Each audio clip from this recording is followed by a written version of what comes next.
नमस्कार, आप देख रहे हैं एसपीएन 9 न्यूज और मैं हूं आपके साथ मनीष कुमार सैनी। बिहार में इस साल विधानसभा चुनाव होना है और विधानसभा चुनाव की तैयारी में एनडीए और इंडिया गठबंधन पूरे जोरों शोरों से जुटता हुआ नजर आ रहा है। जहां एनडीए में तमाम दल अपनी अपनी मांगों को आगे रख रहे हैं और ऐसे में एनडीए यानी कि भारतीय जनता पार्टी अभी तक ये फैसला नहीं कर पाई है कि बिहार के अंदर आखिर सीएम का चेहरा कौन होगा। तो ऐसे में नीतीश कुमार की बगावत के आसार नजर आने लगे हैं। लालू प्रसाद यादव पहले ही नीतीश को आरजेडी के साथ गठबंधन करने का ऑफर दे चुके हैं। अब ऐसे में नीतीश क्या बगावत करेंगे या फिर कहीं ना कहीं एनडीए में रहकर सीएम चेहरे के तौर पर बिहार के अंदर उभरते हुए नजर आएंगे। देखा जा रहा है नीतीश कुमार के बेटे निशांत कुमार की राजनीति में एंट्री को लेकर तमाम सवाल यहां पर उठने लगे हैं। निशांत कुमार की एंट्री से क्या नीतीश कुमार के सियासी सफर पर अब विराम लगेगा? क्या नीतीश कुमार राजनीति से संन्यास लेंगे और अपनी सारी जो जिम्मेदारी है वो निशांत कुमार को सौंपते हुए नजर आएंगे? क्योंकि देखा जा रहा है राजनीति में अभी परिपक्वता इतनी निशांत कुमार के पास नहीं है। तो क्या अपरिपक्व होने के कारण निशांत कुमार को अभी कुछ समय दिया जाएगा या फिर कहीं ना कहीं नीतीश कोई बड़ा फैसला लेकर जेडीयू की कमान अपने बेटे निशांत को देते हुए नजर आएंगे? इस मुद्दे पर विस्तार से चर्चा करेंगे हमारे सहयोगी वफा अब्बास के साथ। वफा, बहुत बहुत स्वागत है आपका। वफा, किस तरह से देखते हैं निशांत कुमार की राजनीति में पहले भी एक बार एंट्री हुई, उसके बाद वो अचानक गायब हो गए, लेकिन अब दोबारा से यहाँ पर उनकी एंट्री करवाना, क्या लगता है क्या वाकई नीतीश कुमार अब कहीं ना कहीं उम्र के एक पड़ाव पर आकर राजनीति से कहीं ना कहीं संन्यास लेने की घोषणा करते हुए नजर आ सकते हैं? क्या जेडीयू की कमान अब निशांत कुमार को दी जा सकती है? और अगर ऐसा होता है तो किस तरह के सियासी समीकरण आने वाले समय में जेडीयू के लिए बनने वाले हैं? देखिए मनीष, मैं आपको बताऊं कि अभी निशांत कुमार की एंट्री तो जरूर हो रही है, लेकिन जो ये बात की जा रही है कि जेडीयू की कमान जो है निशांत कुमार के हाथों में सौंपी जा सकती है, तो इसकी अभी कोई भी संभावना नहीं है कि निशांत कुमार को जेडीयू की कमान मिले।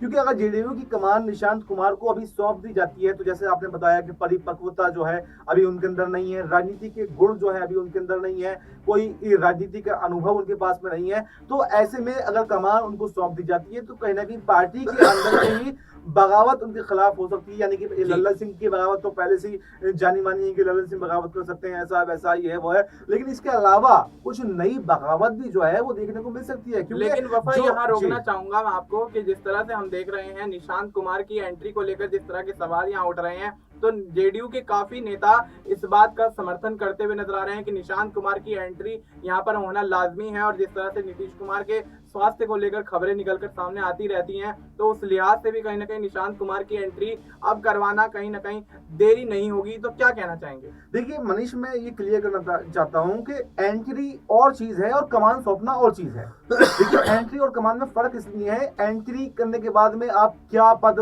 आपके पास रहने वाला है, क्या रोल जो आपके पास रहने वाला है, किस संगठन में आप रहने वाले हैं, क्या खाली विधायक तक सीमित रहेंगे या कोई बड़ा मंत्रालय आप संभालेंगे, ये एक एंट्री का विषय है। और कमान सौंपने का विषय है कि जो पार्टी के अंदर के बड़े फैसले होते हैं, किसको शामिल करवाना है, किसको टिकट देना है, कब क्या है, कब किसको बाहर निकालना है, कब किसकी एंट्री करवानी है, ये जो कमान सौंपना होता है ये बड़ी जिम्मेदारी का काम होता है। और इसमें अगर परिपक्वता आपके पास में नहीं है, बिना अनुभव के आप कमान संभालते हैं, तो कहीं ना कहीं पार्टी में फूट तो पड़ना लाजमी है। और अगर फूट भी नहीं पड़ती है तो बड़े नुकसान आपके फैसले से आपकी पार्टी के हो सकते हैं और पूरी पार्टी को इसका खामियाजा जो है वो भुगतना पड़ सकता है। देखिए अगर बात कर लेते हैं तेजस्वी यादव की बात कर लेते हैं, तेजस्वी यादव कब से राजनीति कर रहे हैं? यानी कि पहले विधायक रहे, फिर छोटे मोटे मंत्रालय उन्होंने संभाले, फिर उप मुख्यमंत्री का पद उन्होंने संभाला, तब जाकर के लालू यादव ने अब उनको कमान सौंपी है आरजेडी की। अगर चाहते लालू यादव तो पहले भी तो कमान सौंप सकते थे, लेकिन क्योंकि पहले तेजस्वी यादव भी इतने परिपक्व नहीं थे,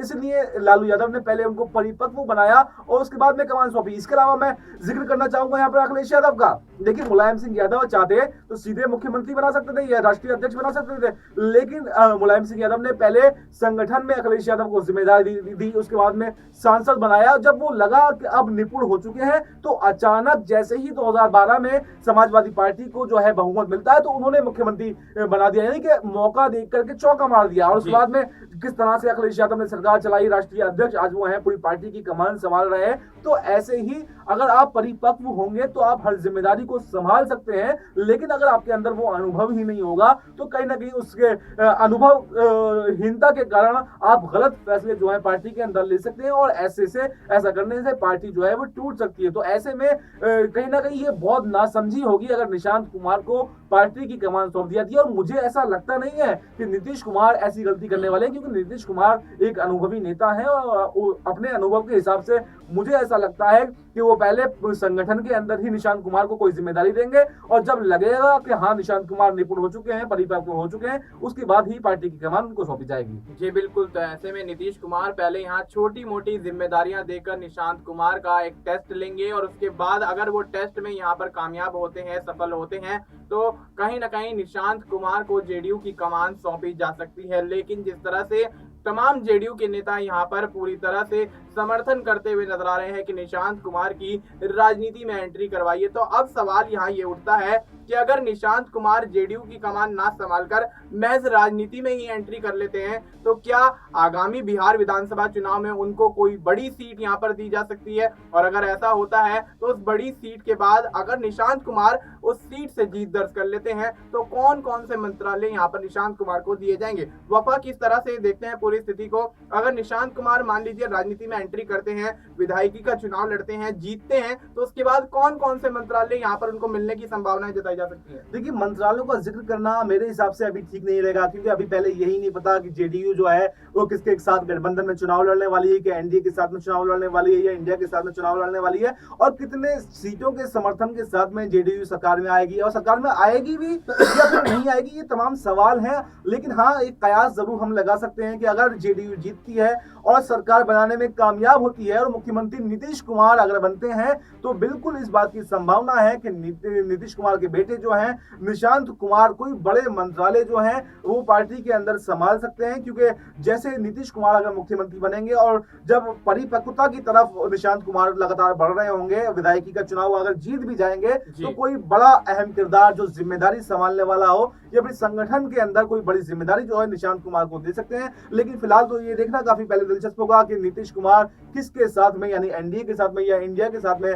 चुनाव लड़ने वाले हैं, और क्या संख्या बल वो लेकर के आने वाले हैं, यानी कि कितने विधायक उनके जीतेंगे, क्योंकि उसी के आधार पर यह फैसला होगा कि मुख्यमंत्री जो है बिहार का वो कौन बनेगा। लेकिन अभी से कुछ भी निशांत कुमार के बारे में बोलना कि वो डिप्टी सीएम बनेंगे या बड़ा मंत्रालय संभालेंगे, ये अभी जल्दबाजी होगी। जी बिल्कुल। तो ऐसे में निशांत कुमार के लिए अभी कोई बड़ी बात यहाँ पर कहना या कोई बड़ी जिम्मेदारी के लिए उनको यहाँ पर आगे रखना कहीं ना कहीं अभी थोड़ी सी चूक वाली बात होगी। लेकिन देखा जाए जिस तरह के बिहार के समीकरण इस वक्त बनते हुए नजर आ रहे हैं, क्योंकि एनडीए की तरफ से सीएम चेहरे का अनाउंसमेंट नहीं किया जा रहा है, भारतीय जनता पार्टी सीएम चेहरे के अनाउंसमेंट को लेकर पेच फंसाती हुई नजर आ रही है। और ऐसे में नीतीश कुमार के खिलाफ यहाँ पर जिस तरह माहौल बनाने की कोशिश की जा रही है, जीतन राम मांझी यहाँ पर 25 सीटों की मांग कर देते हैं, चिराग पासवान यहाँ पर 50 सीटों की मांग कर देते हैं, पशुपति पारस पहले ही अलग थलग हो चुके हैं। तो ऐसे में एनडीए के अंदर जो ये फूट पड़ती हुई नजर आ रही है, उसको भांपते हुए, उसको देखते हुए, उसको समझते हुए कहीं ना कहीं नीतीश कुमार कोई बड़ा यहाँ पर फैसला ले सकते हैं।